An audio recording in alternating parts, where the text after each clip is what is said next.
everyone, and thank you for joining us for today's webinar, which is sponsored by ARC Facilities, and will cover safeguarding campus facilities knowledge. I'm Amy Rock, Campus Safety Senior Editor, and before we get started, we're just going to go over some housekeeping items. First, if you were having trouble hearing the presentation, you can click on the question mark in the upper corner of the interface and select Test My System Now. And you can also disconnect and reconnect to try and catch a better stream if things seem choppy for you.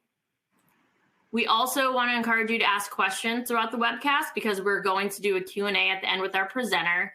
And you can submit questions at any point during the presentation on the left side of your computer screen where it says Ask a Question. And you can also use that same box to ask technical questions, and our webcast producer will be glad to assist you on the back end. And there is also a downloadable ebook on today's topic, and that can be accessed by clicking on the Event Resources tab below the media player. And today's presentation will be available on demand on campussafetymagazine.com tomorrow. So feel free to check it out again if you need to review anything that was covered or if you want to share it with your colleagues. And in addition to webcast, Campus Safety also has a lot of other helpful resources, including daily news updates, video interviews, podcasts, and training videos. So feel free to check those out after the webinar. And lastly, we just wanted to invite you to this summer's Campus Safety Conferences, finally all happening in person this year, taking place in Bethesda, Maryland, Fort Worth, Texas, and also Los Angeles. The 2022 Campus Safety Conferences will be filled with valuable training and networking opportunities, and will also include a sponsor showcase, which features campus security, public safety, emergency management training, and technology vendors. And for more information or to register for one of those events, you can visit campussafetyconference.com. And in today's presentation, David Trask, who is ARC Facilities National Director, will be talking about how to best protect and pass on facility knowledge to the next generation of employees. And so with that, I'll hand the presentation over to David and let him get started. Thanks, Amy. I really appreciate your time today, and thanks everybody for joining me today. What we're going to really talk about is some of the challenges I've had or I've heard from literally thousands of facilities directors, emergency management directors around the country, all different verticals. And it's how do you capture that legacy knowledge of your team before they walk out that door? This is a global issue. And the challenge also is backfilling some of those positions that are coming open, and how do you do that knowledge transfer? So what we're going to talk about is some of those specifics. So let's jump in here. So again, it's plan for tomorrow today. It's getting started today. What do I do to capture all of that legacy information before they leave? Well, part of this with me started with IFMA's working on a 2-year case study on quantifying the impact of that loss. What does that mean to a facility? What does that mean to your site when you lose a person on your team who's been there for 30 years? They know where everything in the building is. I often joke with folks, those are the people who know where the bodies are buried. They've been there that long. But they also know where everything is located. So think about all the specific things in your building that one person or those 2 people know. And it's a big problem. So what we're going to address is some of those things. And it all starts right here. Think about on your team, how many of your folks are in that retirement window? How many are in that 1 to 5 year, 1 to 3 year window that they're going to leave? They're going to leave in the next year. What impact does that have on your team? Not just your team, but also on the ability for you to maintain your facilities. So think about it this way. I'm gonna pose the question a little bit different. It's not just the number of people, but think about the percentage of institutional knowledge within your facilities that represents. So if you've got 3 guys on your team or 4 people on your team that are leaving in the next 2 or 3 years, does that represent half of your institutional knowledge? Are those the people who know where 80%, 70% of your things are located in your building? If the answer to that is yes, that's a problem. So what are you doing to transition that over so that those folks who are newest to your team also know where those things are? And it's also capturing that information before they leave. Because I'll tell you, after a while, they're going to stop answering their phone after they leave, and you guys keep calling. But think about the impact of that in emergency situations. When something's going sideways in the building, and the one person who knew where that shutoff was, or the one person who knew where that thing was to mitigate that from turning into something even bigger, just retired. That's what we're talking about here. It's capturing that information before they leave. So again, think about it this way. In one instance, I talked to a gentleman, he said it's 40% of his team scheduled to retire in the next 2 years, but that represents roughly 75% of his institutional knowledge. That's a big number. That's a huge number. So think about what that means to you. If something's going sideways in your building and those people leave, like I said, I can't drive that home enough. If you've got one person who knows where everything is, that's a red flag. And what are you doing to address that? Well, this is where it starts. It's all these roles, all these files that you've got where all these different drawing sets are for your building. These represent changes to your building. Every one of those roles in those cubbies represents a change to your building. So who knows what those changes impacted in your building? It's traditionally those people who have been there for a long time. They were there when it happened. So again, how do you get your team up to speed so everybody knows what changed on your building, how that impacted your building? Well, then there's this. A lot of your new projects, you'll have rolls of drawings, but you'll also get digital files. Well, where do they go? Are they stuck on a CD somewhere? Did somebody give you a thumb drive? Or did they email those to you? Did you file those someplace? Are they on a share drive someplace? In most instances, I can't find the stuff that's digital any faster than I can the stuff that's in a plan room someplace. I just came back from a conference in New Orleans just last week, earlier this week. Started on Monday. And the challenge that I heard over and over again is, gosh, my guys were in the plan room for 4 hours trying to find the plans. They finally gave up. I talked to one guy, he's working on a ton of projects in a hospital right now. He's got about 120 projects he's working on that are going to be going over the next year and a half. He's literally spent days in his plan room trying to find stuff. But then the other part of his day, he's spending looking for this stuff. He's trying to find digital stuff. Where was it emailed? Was it emailed to Bob? Well, Bob's not here anymore. Who's getting his forwards of his emails? Can we even access it? Or do I have to just go back to my architect and try and track that stuff down? It's a mess. But what that means to a facilities and emergency management team is I can't find the stuff that I need to do my job. That's what we're talking about here. That's the first part. But again, scanning it in, getting that information digital isn't enough. What good is it to scan it in if it's not named right? If you don't even know what project it's for? If you don't even know what building it's for? It doesn't work to just scan stuff and then dump it on a share drive someplace. Because here's the bigger problem. My guys on my team, my facilities team, are not tied to a desk. They're on a roof. They're in a mechanical room someplace. They're going to the next project to fix it. Okay, they're not tied to a desk.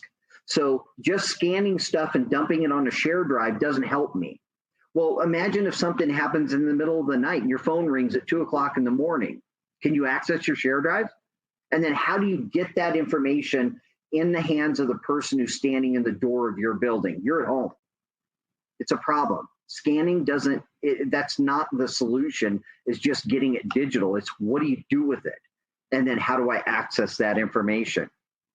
Well, remember I was talking about those legacy guys. Oftentimes they're Carl, Bob, John, whatever, Ed, okay? Doesn't matter. But everybody calls them. They're on the radio. They're calling their cell. Well, they just left. Again, remember what I said. How many times is that person going to answer their phone after they leave? All right. A lot of these folks do take pride in ownership. That's a second home for them. So they'll answer it for a while. But then there's going to reach a point when they're done. They're retired. All right. COVID sped this up too with retirements. Okay. People just reevaluated their lives. They decided they were going to retire early. All right, they're done. So again, you can't rely on Carl. You can't rely on Bob or Betty or whoever the people on your team, because they leave, they retire, they take another job. So what we're talking about here is capturing and taking custody of your building information so that you have access to the information. Your building information stays with the building, not with the person. I can't stress that enough. It stays with the building. So people come and go, all right? But here's some of the other challenges. Carl knows where every piece of equipment is in the building, all right? Carl knows where every AHU is. He knows what air handler services, what parts of the building. He knows where every pump is. He knows where every jockey pump is. He knows where every piece of equipment is in the building, right? If the new guy who starts and he's the night shift, why doesn't he know where the information is? Why doesn't he know where all the equipment is? It's a problem.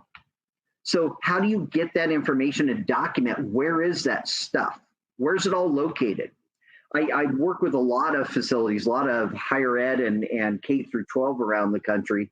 And one of the biggest problems that they run into is they've had so many changes in the buildings over the years that they don't know what's out of commission in the field versus what's in their database. So part of what they do is, how do you field verify what's actually in the field? And that's part of what we do, but I'll talk about that a little bit later on. But again, it's knowing not just where the stuff is, it's what do you have? What's been added? What's been changed in your building? And how do you change that when your building changes? Remember all those rolls and drawings that I showed you earlier? Those are all over the place, but each one of those represents changes to your building. So that also can mean mechanical equipment changes, right? But here's the other thing, shutoffs. Carl knows where all the shutoffs are, all right? These are the people who know where every isolation valve is. They were there when that incident happened, 15 years ago when something went sideways. But if you've got a big campus or multiple campuses where you've got stuff all over the place, Carl may not have been to your building for 4 or 5, 10 years, all right? What if he's covering for somebody who normally manages those buildings? What's important is that everybody on your team should be able to access that information for every one of your sites, not just the ones that Carl's normally responsible for. Carl's going to cover for somebody sometime, or Bob or John or Betty or whoever is going to cover for somebody sometime. So why are they walking into your buildings blind? Everybody who walks into your building should have access to where this stuff is. So if something happens at 3 o'clock in the morning, in this case, they don't have to call Carl. It could be the security guy. They could pull it up on his phone or tablet and say, here, police officer, here, your other first responder, your fire department. Here's where the shutoff is. Go. It's right here on my phone. That fast. But then you've also got all the drawings associated with the building. Remember, it's all those rolls of drawings. It's what drawings touched what part of the building. So imagine having all of that mapped out, and it shows where every renovation touched. So you can see on this floor plan here, you've got all these different color-coded areas. What that represents is changes to your building, and it shows specifically where did those changes happen. You don't have to call Carl and say, Carl, hey, listen, I'm in the southeast corner of the building and I need to know where this happened and that, or where this is and where that is and blah, blah, blah. And Carl will say, well, listen, let me think. In 1992, we did a renovation, and we did another one in 2012, and I think we did a small one in 2014. How's a new guy going to know that? He's never going to know that. So what this shows is every renovation, where it touched and what year and what they did. All the stuff associated with the building. Now it's not in Carl's head, and I'm trying to extract that information out of Carl's head. It's all here. The new guy or the guy who's been there forever, everybody's on the same page. And why wouldn't you want that? But here's where it turns sideways quick. It's when a simple thing, you hit a sprinkler head and it pops, and all of a sudden water is going everywhere. All right? That can turn into thousands and thousands of dollars really quickly. I always think of water like a gas pump. All right. The longer it runs, it's more money. It's just money, money, money. Okay. And you know how much gas costs now. Water's the same thing. The longer it runs, it can add up quickly. The photo you actually see at the bottom there where it's got the water flooding, that's actually a hospital in Atlanta that happened. That's a real story. Pipe burst 45 minutes. It ran. It did almost $2.5 million in damage. Okay, 45 minutes, $2.5 million. It's a critical care facility. All right, think about the last water incident you had that was of any substance. It doesn't take long for them to add up to thousands and thousands of dollars. And it may be a bunch of little ones that happen, all right? But again, it adds up. So why would you have access to all your shutoffs? Where's the isolation valve? Or are you having to go out and hit the main, all right? If you're in a hospital or a large campus, you can't just go turn off the water to the entire building. That's not the way it works. You need to be able to shut off it by zones and identify where those zones are. But here's a bigger thing is AIM and our company actually put together a survey, and we went out to thousands of folks around the country and asked facilities folks, and these are the answers they gave back to. 65% of their buildings still store documents in paper. All right, think about that. You've probably got a plan room someplace. You may have multiple plan rooms, all right? But those represent all those changes like you see up in that photo at the top. That's a plan room. But nearly 1 in 3 buildings is over 50 years old. The older the building, more changes, all right? 70% of the buildings are over 20 years old. So think about all the changes that have happened in your building. It just adds up. And how do you know what changed in your building? So I did a LinkedIn survey, and part of what I threw out there was how many of them are your team is going to be retiring, and these are kind of along the lines that I was thinking that they would come back at, and these are probably similar to yours. Is how many of your team is in that window of retirement of 5 years? Really think about that. But the rising retirement rates for facilities workers combined with that outdated information is literally a perfect storm. All right. You're waiting until the last minute, or in many cases, people are waiting till the last minute to find somebody to replace them. It's a problem. When they walk out that door, it's gone. It's literally gone. And usually when I talk to people about this, it's the deer in the headlights look. I ask them this question. Bob on your team's been there for 36 years. Bob just walked into your office, sat in a chair across from you and said, I'm retiring in 2 months. What do you do? It happens all the time. But what do you do? Think about the name of that person on your team who's in that window, and what is the impact going to be when they sit in that chair across from you and they say, I'm tired. You know, my wife and I are going to travel. We're going to go see our grandkids, whatever, it doesn't matter, but they're leaving. Or you've got the guy who's been on your team for 30 years and he says, you know what, I got a better offer to go down the road. I'm going to go work for somebody else. They're paying me more money. Again, what do you do? So this is what also is compounding it, all right, is there aren't enough people backfilling the trades to backfill those open positions on your team. All the trades. You've got all of your HVAC folks, your electricians, plumbers, okay? These are the open positions here. This is another survey that I did on LinkedIn. But this is a big number here, and it's compounded here. There aren't enough people to fill those open positions. I talk to folks all the time about, you know, how many open positions do you have? How long is it taking you to backfill those positions? It's a horror story. They're running ads for months and months. They're getting people that are applying, you know, they've had open positions for a year. They've got people who are applying that have zero trade background at all, none. And they're applying for an electrician job. There aren't enough people coming in to backfill those open positions. So again, it's even more important today to capture that information. So as you are short-staffed, everybody's looking at the same stuff, and everybody can go from building to building to building. All right. Again, these people are not in your buildings all the time. They're traveling. This is kind of a funny thing here. It's the guy on the left here gets a bachelor's degree in philosophy. He has $100,000 in student loan debt, can't find a philosophy job, believes people without a college degree are stupid. Okay, but the guy on the right is got a 4-year degree apprenticeship, no student debt, earns $80,000 a year starting, and just disconnected the other guy's power. I mean, it's meant to make people laugh, but there's never been a better opportunity to join the trades than today. All right, it's never been more important. And for the longest time, and I've heard this from multiple people, that trades were always looked at as a job, not a career. I challenge that. All right. You are always going to be able to find a job if you're an electrician, if you're a plumber, if you're an HVAC or controls. You're always going to be able to find a job. Always. So these are careers that people can have. And again, they start out making good money.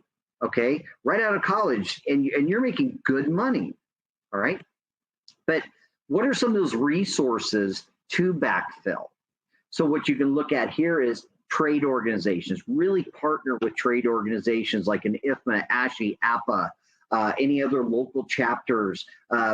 Really partner with them on posting ads. All right. Also, you can network with some of those folks who have people that are transitioning out of one role or into another role. Trade publications. Look at the trade publications. Do they have ways for you to post your jobs, your job openings?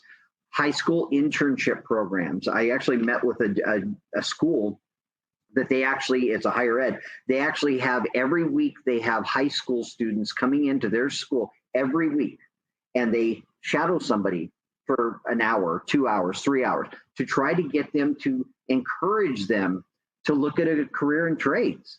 I thought that was fantastic. It's a grassroots effort, but they're starting there, right? Apprenticeship programs.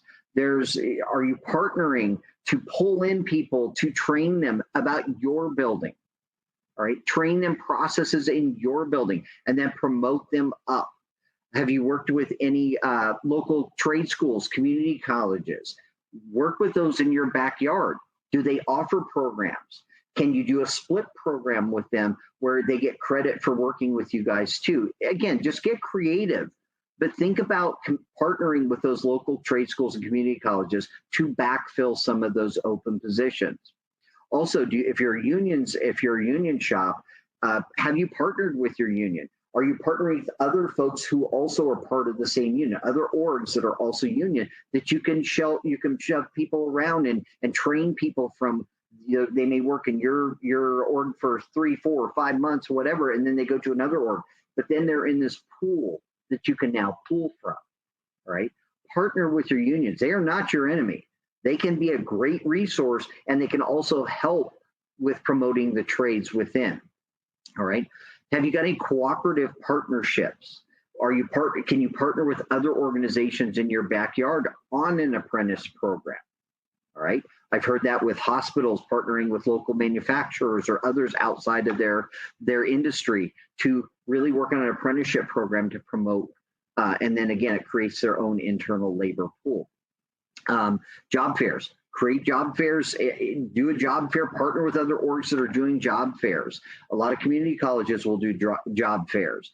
A lot of higher ed across the board will do job fairs. Get involved. All right. You'd be surprised how many folks, when you go to a job fair and you start just talking to some of the people at the other booths, it'll say, you know what, my nephew actually is looking for a job. And you can just, again, it's about networking and getting people in. One of the biggest resources that you can leverage is the military. People transitioning out of the military are looking for jobs every day. All right. I cannot stress that enough. Look to the military. The Navy has some of the best boiler operators you will ever find. All right. Look to those resources in your backyard. Reach out to the military organizations who help transition out some of those folks out of the military and get those on your payroll. Military, they're disciplined. They know what the heck they're doing, and they show up for work. All right. Fantastic resource is the military for you to get people to hire into your organization. All right, let's go to our next slide here. So how does facilities leadership address this issue? And I ask this question in the conversations that I have with folks all the time is, how does your leadership view the retirement issue, right? They know it's an issue. And I've heard everything from, well, we're working on, we have meetings about this every month. We have a conversation about this last week, to others where I've talked to them and they say, every time I bring it up to my boss, he changes the subject. That's kicking the can down the road. All right. The problem is not going away. Does your leadership understand that there are 10 people on your team that are going to leave in the next 3, whatever years? And do they understand what that means as far as your institutional knowledge? I showed you the slide earlier where it said the guy, he's got 40% of his teams retiring in the next 2 years, but that represents 75% of his institutional knowledge. I heard one at the show earlier this week, the healthcare show, that literally floored me. He said, I've got roughly 40% of my team that's scheduled to retire in the next, I think he said it was next year and a half. Okay. At the end of that 2 years, he's got another roughly another 45% that's also going to retire. And I went, what? That's roughly 80 to 85% of his team's retiring in the next 4 years. Again, they're all in that window. Think about that. Where is he going to get the people to replace those folks? He has 100 people on his team. So he's going to be left with, what, 20? What's he going to do? That's a big problem, folks. So it's not just when you're talking to your leadership, it's not just a matter of replacing a body, replacing a person, all right? You're replacing that institutional knowledge too, okay? And you should position it to your leadership this way. It's 100%, it should be, listen, my folks are leaving. I've got, 5 people who are retiring, but that means this. They know this guy over here is my lead plumber. He knows where every shutoff valve is in the building, all of them. Okay. If he leaves, that means I have nobody who knows where the shutoff valves are. Do you remember that last incident that we had to come out of pocket, $40,000 to fix all that damage that was happened because we had a pipe burst or a pipe froze or a water, whatever, it doesn't matter. Remind them of those things and that person is the one that knew where that was. That's for lack of a better term, come to Jesus moment. That's oh no, I can't afford for that to happen again. Well, that's what's going to happen. If you don't know where that stuff is, what do you expect is going to happen? But also think about all the changes that have happened over the years. Again, that's stuff that your leadership may not understand. They're not facilities folks typically. They don't understand what that means. So you have to educate them and be upfront with them and say, listen, that's what this means. These are the folks who know everything about our building. And it means if something happens, A, B, and C could happen. It's about education. It's about helping them to understand. And in many cases, they get it because they're losing people to retirement in other departments too. Okay, this isn't just your department. This is across the board. So you got to start now. What are you waiting for? Are you waiting for another year and now you've just lost one more guy or gal? What are you waiting for? You have to start today. You have to start today. What are you doing to capture that knowledge today? What are you waiting for? I cannot stress that enough. But think about some of the tools that you have in place today, but then also think about some of the new things that are available to you. You've got things that include artificial intelligence, OCR, which means it reads documents, not just the small stuff, not just the 8.5 by 11 pieces of paper that just came out of your copy machine. I'm talking about those rolls of drawings. Your system should be able to read that information that's on those big drawings that are in those cubbies there. And now you can find and you can search and find the information off of those drawings today. Also QR codes. We'll hold this up. QR code labels. Every piece of equipment should have a QR code on it. So your team walks up with their phone, just like this one, scans that QR code, and it opens up the equipment record for that piece of equipment and all the stuff associated with that piece of equipment. Okay? Everybody uses QR codes today. You don't believe me? Go to a restaurant. I'm sure you've been to a restaurant during the pandemic. They don't have menus. You go up to a table, you scan a QR code on a table, or you go up to the door, there's a big QR code on the door, you scan the QR code, there's your menu. Just like a menu, you scan, or just like a restaurant, you scan the QR code that's on the machine, and it tells you all the information about the machine. Folks, everybody on your team has one of these in their pocket, a cell phone. Every one of them. And they know how to use it. The days when everybody said, oh, nobody knows how to, tech savvy, pardon me, I call bullcrap. Sorry, pardon my language there, but that's the truth. Everybody knows how to use a cell phone. Everybody has a smartphone. All the people on your team have a smartphone in their pocket. They all know how to read a QR code. Open up your camera icon, scan it, boom, there's the information. That's simple. 5 seconds and they're there. But also think about it as mobile software, okay? Mobile.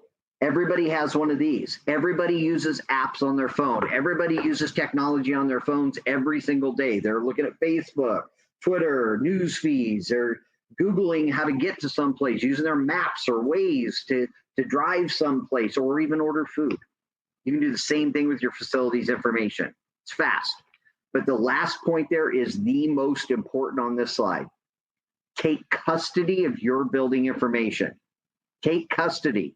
Get it out of Bob's head. Get it out of Carl's head. Get it out of Betty's head. And everybody should be able to pull up their phone, access the information to do their job when they're standing on a roof, they're standing in a mechanical room, or they're going from building 1 to building 40. Everybody should be able to open it up and not have to run back to a desktop computer and, oh, I forgot my password. Got to reset my password. That happens all the time. Right here. It's in their pocket. They drive to building 40 and they open up their phone, scan the QR. Here's all the information for that. Or they click a button and there it is. A couple of taps on my phone and I'm there in 10 seconds. That's what we're talking about. Instant access to that information. And now I have custody of my information today. What are you waiting for? Right? Technology should enable those legacy folks, or you access all that legacy information in a couple of clicks. It's accessed by the entire team, not just the one guy who knows where everything is. The new person who started on your team can access it instantly, wherever the heck they are. It stores all the information, all your drawing sets, all your as-built, all your warranty shutoffs, all your mechanical equipment locations, all your emergency equipment locations, all your fire extinguishers, strobes, exit signs, emergency lights. All of that is now documented and even photos attached to where it is. Everybody can see it, all of it, all right, all in one spot. No more trips back and forth from the field to a plan room or to a desktop computer trying to find anything. I'm on a roof, I pull my phone out of my pocket. Oh, I want where's the AHU2? There's 100 of them on the roof. Oh, there it is. It's right over there. Walk to it. Done. All right. What filters does it take? What belt size does it have? When was the last time they serviced it? It's right there. Boom. I walk to the machine and there it is. All right. Saves hours of time. Remember when I said I was at that show earlier? I cannot tell you how many times. It wasn't just the facilities folks that were going into that plan room digging. It was their architect had to come in and they spent a day and a half. You know architects. It's all about money. They're getting money every hour that they're in there. They're charging you every hour, just money. All right. Well, it's the same thing when your facilities team is in there. It's money. They're not able to fix something. They're not able to do any more PMs on other equipment because they're in a plan room digging for stuff, trying to find drawings, trying to find a manual for something. All right. They're running around. And I'm not talking an hour per person is physically flipping through paper. I'm talking about they just walked 15 minutes one way and they have to walk 15 minutes back. They do it 4 or 5 times a day trying to find stuff instead of going from, again, building 1 to building 40 and doing the next job. No more searching for that garbage. No, it's all right here. It should all be right here, right? All available on a mobile device, whether it's a phone or a tablet, all right? It doesn't matter. Mobile, you're in the field. Your team is not tied to a desk. So succession planning, again, it's more than employing the right people. It's the right technology. All your new folks who are coming in are going to be more tech savvy. You can go from months of training to weeks. Incorporate these types of things into your training as part of your onboarding process. Give them instant access to the building information on day one. They walk in the door and they have access to all your drawings, all of your equipment locations, day one. They're not having to call Carl 15 times a day and saying, Carl, where am I? I don't know where this is. I don't know where any equipment is in the building. Oh, yeah, I do. It's right here. Right here. They all know how to use apps. All of them. All of your new hires do. And again, it's new team members can focus on learning core competencies, learning the little things about how to fix something or the little intricacies about something instead of just trying to figure out where it is in the first place. That's what we're talking about. But again, key elements of effective succession planning are proactively start capturing that stuff today. You got to start today. What are you waiting on? Scan and digitize all that information, but make sure it is now searchable. So it's not just a scanning that information in and dumping it somewhere. It has to be functional when it's scanned in. Choose a platform that's user-friendly. I cannot stress this enough. If your systems are not user-friendly, it's not easy, they won't use it. They will not use it. It has to be simple, all right? Mobile access is critical. Again, these people are not tied to a desk. Maintain a single source. Don't repeat stuff all over the place. What system do I go in to find this? What system do I go in to find that? No. Clearly define what's where. Know where it is. Hire tech-savvy new employees. Every one of your new employees, especially the younger folks that are coming up, are born with one of these in their hands. All of them. Get it on here. They're walking in the door. They know where the heck it is immediately. All right. I'm going to show you a couple of slides here. And the first one I'm going to show you is really addresses drawings here. This is going to be a video that's going to talk about how fast you can see drawing sets that are in a particular part of a building. So go ahead.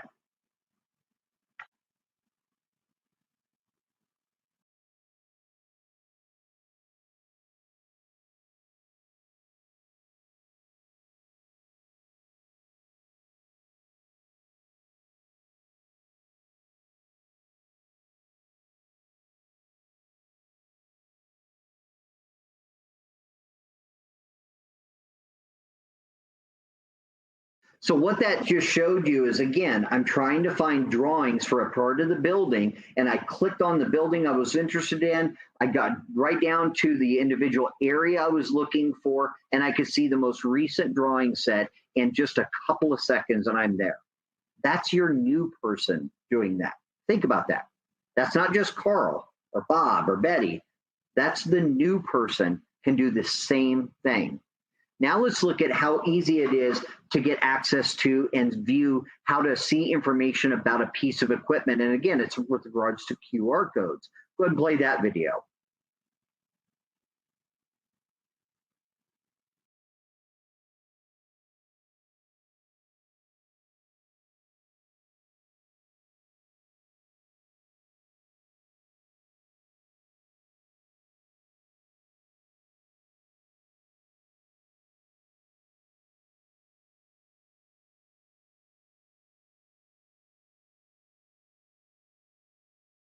Imagine you just took your phone out of your pocket and you walked up to a device and I scan a QR code that's on a sticker, just like these, on the side of a machine. And it opens up the equipment record. It's got photos. It's got the O&M manual attached to it. It's got belt sizes. It may even have a link back to Granger. It might have a link back to someplace else where you've got a video to YouTube on how to fix something. Or it could be even a video that you took of yourself or your team took, Bob took of how to fix this particular thing, and he can do it all on his phone. Everybody can access that information for that machine. So Bob's out sick, Carl's gone, Betty's gone, they just retired. The new guy can also see what that is. All the information for that particular building, all the information for that piece of equipment. When they walk up to it, they scan it, there it is. No surprises. As a matter of fact, I can add additional notes if I figured out a way to do something else. So now the next person sees my notes too. Now we're going to look at shutoffs. Let's go ahead and play this video.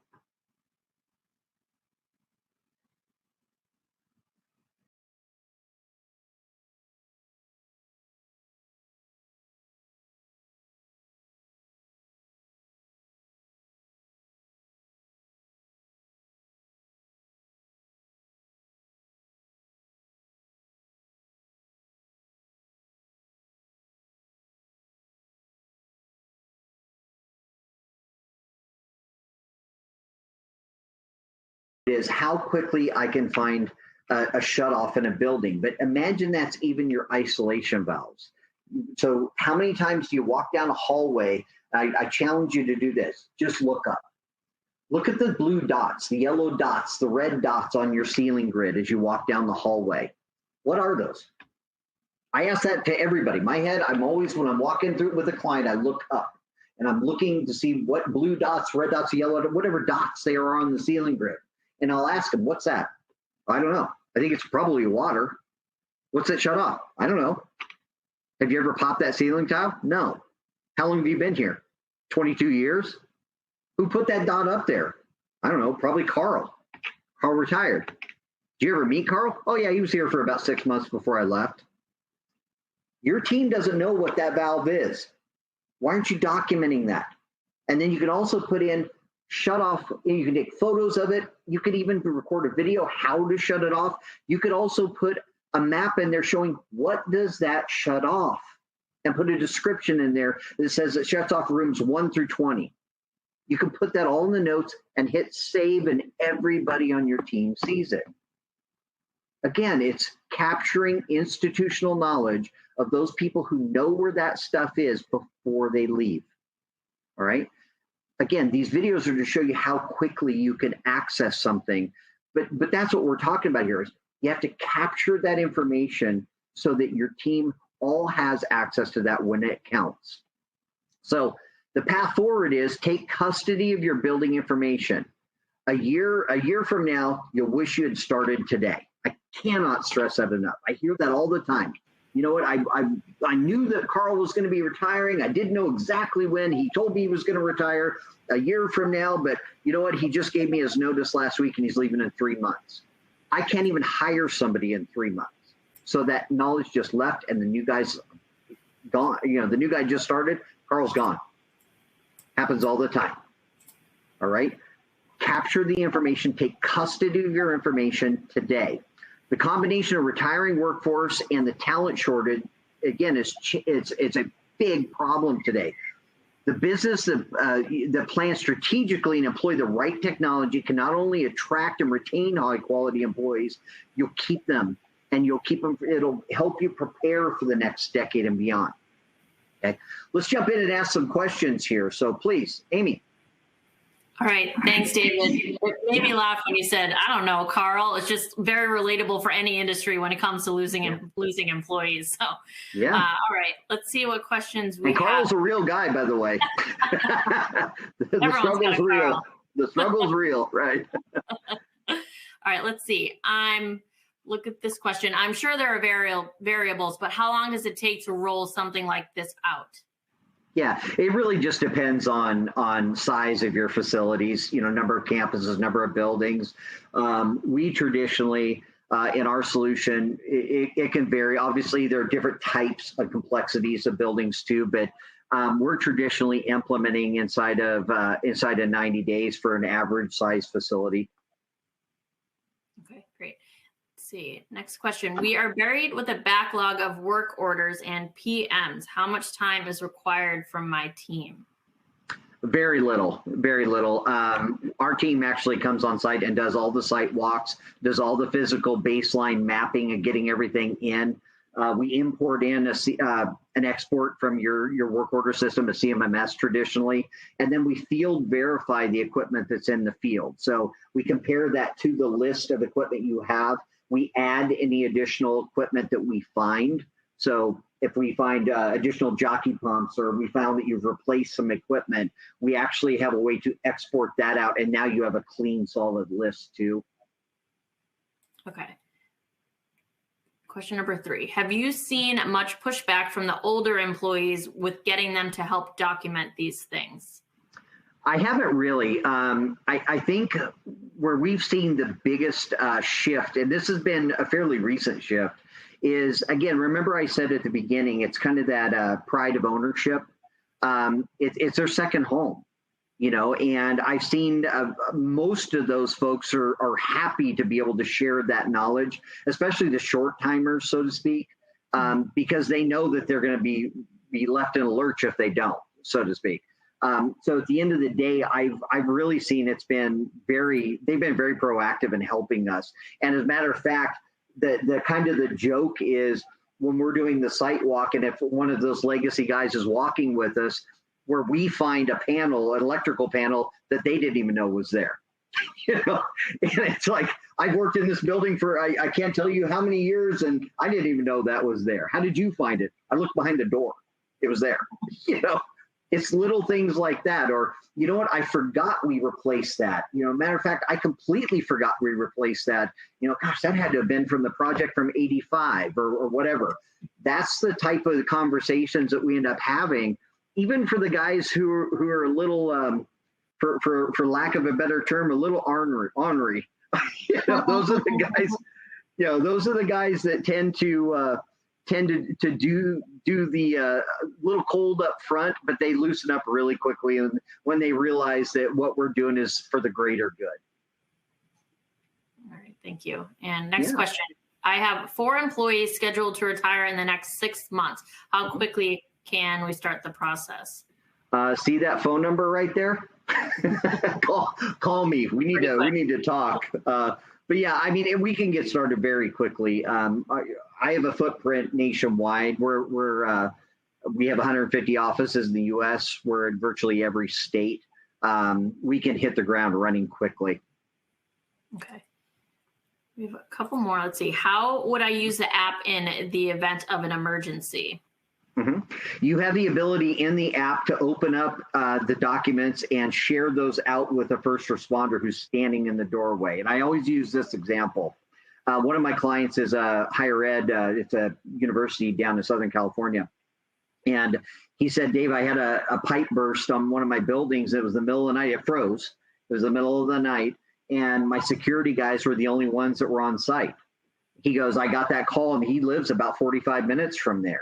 He rolled out of bed, grabbed his phone, and actually circled the shutoff valve and text messaged it to the first responder. It was his local fire that was on site with his security guard. They literally walked in the door, popped a ceiling tile, turned it. He said, you got to turn it counterclockwise or clockwise, and shut it off, and done. I mean, he said, I have no idea how many thousands that saved me. But again, he didn't even put his boots on before he sent it. Right. He rolled out of bed and sent it. I feel like anyone involved in campus safety and security can relate to that, getting late night calls and the ability to not have to, like you said, even get your shoes on, and you can't really beat that. Well, and at the end of the day, and again, you hit it on the point here, is water doesn't leak at noon all the time.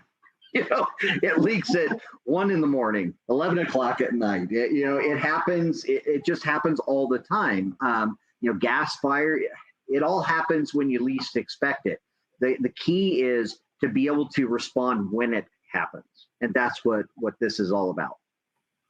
Awesome. Got a couple more that came in, which is great. Are you on any state cooperative bidding?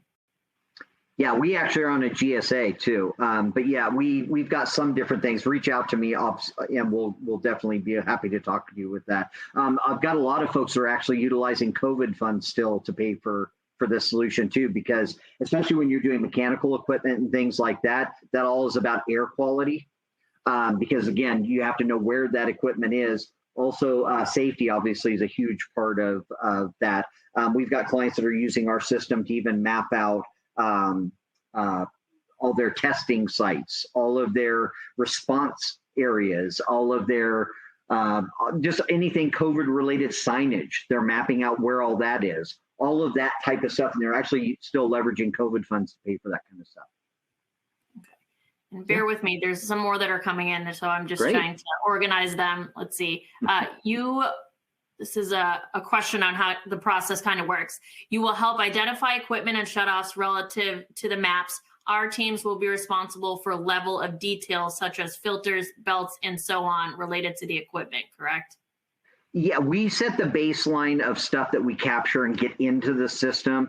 If we see that it's funny because most of that stuff is written in Sharpie on the side of the machine. It'll say belt sizes 1, 2, 3, 4, 5, or whatever. We take photos of all that stuff too, and we can incorporate that in there as well. But yeah, I mean, again, we're setting the baseline of getting the information and field verifying what's actually there. And then the guys, when they're doing rounds or they're doing their monthly inspections, when they're out there changing filters and things like that, it takes them 2 seconds to type in, this is the filter size. And as soon as they hit save, everybody sees it. Okay. Yeah. Great. All right. Thanks again, David. For anyone who had questions that we didn't get to, David will respond individually to you after the presentation. Sometimes some of them are like really specific to someone's facility that might be better answered after the fact. So thank you all for attending. And again, thank you to ARC Facilities for sponsoring this presentation. And if you would like more information on ARC Facilities, you can visit them online at arcfacilities.com. Let me just switch my slide here quickly. And as mentioned earlier, if you want to watch this webcast again or share it with your peers, a recording will be available on campussafetymagazine.com by tomorrow. And also, again, if you would like to, there's a downloadable ebook below the media player that you can use on today's content. And we'd love to hear your feedback, on this presentation. So please just take a few minutes to complete our survey. It's really easy. It'll pop up on your screen when you go to leave the webcast. So with that, thanks again for joining us. And thank you again, David, for your presentation. My pleasure.